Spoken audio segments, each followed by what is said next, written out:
The Flash is out in cinemas now, and here's a full spoiler review. So you're saying you could travel back in time? But Bruce, I can fix things. Is The Flash a really good superhero film? Is it the best superhero film ever? And are there major cameos and all that multiverse fun that we've come to expect since Spider-Man No Way Home? I believe that if you took 100 random members of the public and dragged them into the cinema to watch The Flash, I reckon 90% of them would really enjoy the film. Equally, if you took 100 hardcore movie fans who are all up to date on the latest Ezra Miller shenanigans, the death of the DCEU, and the impending James Gunn's DCU, then I reckon 90% of them would feel a bit disappointed or unfulfilled by the movie. The Flash suffers from events outside the film itself, such as Ezra Miller going crackers over the last 5 years. And once you know what Ezra Miller has been up to in real life, it's very hard to separate the art from the artist, as Miller's Barry Allen is strange, dresses up in women's clothes at one point, and gets naked in public, which would allegedly be a quiet weekend for Ezra Miller. There's also the problem that The Flash is about 5 years too late, due to its almost 8-year delayed production cycle. It comes out after Avengers Endgame, Spider-Man No Way Home, Into the Spider-Verse, and it's competing right now against Across the Spider-Verse. So it's a very late arrival to the superhero multiverse trend that's become well established and rather tiresome over the last few years. As a funny but emotional action-adventure superhero film, it's good, maybe even great. But due to a few flaws and a ridiculous external mess surrounding the film, I was a bit conflicted during my screening. As The Flash, in its concept, is tied into the larger DC narrative and is a very meta film. So much so that I found it impossible to separate the movie from the complete mess of the DCEU and soon the DCU. With Michael Keaton reprising his role as Batman and other major cameos that we'll get onto later, plus the ending is utterly pointless, as the DCEU is dead and all the setup that The Flash offers seems now to be completely closed off, as James Gunn has announced the next decade of DC films, and it's completely different to what The Flash's ending gave us. So perhaps, if I quickly go through the plot and then note what I liked and didn't like about the movie, then you can judge for yourself whether the film can stand on its own or whether it's inextricably linked to the DC and Ezra Miller shambles. We start off with Ben Affleck's Batman and briefly Gal Gadot's Wonder Woman, as they are fighting criminals with the Flash. After the fight, Barry Allen speaks to his father, who is about to appeal his sentence for killing his wife, Barry's mum. Barry's father was wrongfully convicted for his wife's murder, despite returning home from buying a tomato can at the time Barry's mum was killed. But unfortunately, there is no evidence to prove his innocence. Barry, reliving the traumatic events of his mother's death, starts running so fast that he goes back in time, as he travels faster than the speed of light and he enters the Speed Force, which is a looking glass to the past, where he can step into and change past events. After changing the events of the day when his mum died, Barry gets pushed into an alternate universe by a horrific looking older Flash, and Barry falls into the year 2013 on the day that he got his powers and shortly before General Zod attacks Earth. In this universe, Flash's mum didn't die, and Barry meets his 2013 variant. He accidentally transfers his powers to 2013 Barry, and then the pair search for the Justice League. They team up with Michael Keaton's Batman and search for Superman, as they look to repel Zod's invasion. They head to Siberia to free Superman from a Russian prison, and once reaching the Kryptonian, they find out that they are in fact freeing Kara Zor-El, Superman's cousin. Barry, with the help of Supergirl, gets back his powers, and the knockoff Justice League of Keaton's Batman, Supergirl, and the two Flashes take on General Zod. But after numerous attempts, the same end result repeats itself, with Batman and Supergirl dying and Zod destroying the Earth.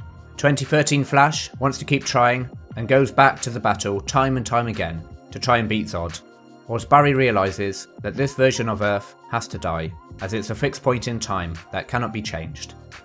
The pair are interrupted by the older Dark Flash, who pushed Barrier in the Speed Force earlier, and he is revealed to be 2013 Barry, who has tried thousands and thousands of times to save Batman and Kara.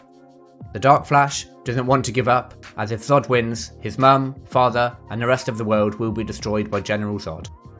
Dark Flash tries to kill Barry, who now realises a mistake he made by changing the events of the day his mum died. But 2013 Barry sacrifices himself by getting in the way of Dark Flash's attack. And as Dark Flash is just 2013 Barry from the future, he is removed from existence, with 2013 Barry's death. The constant time travelling of the multiple Flashes causes the multiverse to crash together, and this is where we see Christopher Reeve's Superman, Nicolas Cage's Superman, Helen Slater as Supergirl, Teddy Sears as the Flash, and Adam West as Batman. Now, as Barry is the only Flash left in the Speed Force, the multiverse stops colliding, and Barry heads back to the day his mother was murdered, and allows her to die. But this time, he moves the tomato can his father was looking for on the day of his mum's death onto the top shelf of the supermarket aisle. In a court appeal, this minor change Barry made meant that his father looked up to find the tomato can, and a CCTV from the supermarket could now see his face, providing him with an alibi. So with his father now exonerated, Barry walks out of the court and catches up with Bruce Wayne, who has now changed to George Clooney instead of Ben Affleck, meaning that Barry changing the position of the tomato can did in fact alter his universe. The post-credit scene is a complete waste of time, with Barry taking Aquaman out of a bar, explaining the events of the multiverse. Now, the first hour of The Flash is really hard to watch at times, as Ezra Miller, with his Valley Girl inflections, This is mad trippy. Dude, this is catastrophic. and Justice League style of humour, Like brunch. Like, what is brunch? You wait in line for an hour for essentially lunch. I mean, I don't know. gets irritating after the first 10 minutes. And not only do we get one annoying Ezra Barry, but we get two, and the younger version of Barry is so irritating that even older Barry gets annoyed by him. Ezra is certainly no leading man, but when Michael Keaton is introduced, the film really comes together, and both Barrys are less goofy, and Ezra delivers a good emotional performance for the second half. And then we also get the addition of Sasha Calle's Supergirl, who is fantastic. The second half of the film is pretty brilliant, really. Sasha Calle gives a quintessential Supergirl, caring but powerful performance, and she's a really great character. The reoccurring battle with Zod, and the slight variations in the battle as the Flashes try desperately to save Batman and Supergirl, are really well done. It's similar to the best parts of Edge of Tomorrow. The Flash's take on the multiverse is surprisingly fresh, and is possibly the best exploration into the effects and consequences of time travel that I've seen from a superhero multiverse film. Certainly better than No Way Home's explanation and visual representation of branching timelines. Michael Keaton explains the multiverse with some spaghetti in a creative and succinct way, and the Speed Force, Looking Glass way of viewing different timelines I found enjoyable. So essentially, to sum it up, Ezra Miller on his own is very annoying, but when Keaton and Sasha Calle appear, they make a really good team, and the second half of the film is fantastic. Yes, the CGI is laughably bad in some areas, notably the saving babies from a collapsing hospital scene, the phasing scenes, where Barry phases through walls, Supergirl slow motion fight scenes, and the deepfake alternate Supermans. And although only for a few seconds, or a minute at most, these visual cock-ups really let the film down in parts, and it's impossible not to be taken out of the movie in these moments. Now don't get me wrong, The Flash is a really enjoyable and fun film that I think will do quite well at the box office, but I can't help but feel that The Flash deserves so much better. It deserved to be released when it was scheduled in 2018, so that it was fresh and not coming to the multiverse party too late. It deserved to have a lead actor who wasn't hell-bent on being the most recent example of a spoiled Hollywood star being completely depraved. Ezra Miller's actions were so controversial that they put the film's release in jeopardy numerous times over the last few years. It also deserved to be the reboot of the new DCEU, or at least it deserves to be part of a better cinematic universe. Michael Keaton's Batman, Sasha Calle's Supergirl, and even George Clooney's Batman all deserve to be explored in further films, but most likely, they won't be. And that sums up my feelings for The Flash. I can't say that it's a perfect movie because of the lead actor and the visuals, and I can't say it's a great movie because it's attached to one of the poorest run cinematic universes we've ever seen. I left the cinema feeling bittersweet, ruining the potential The Flash had to be one of the all-time great superhero movies.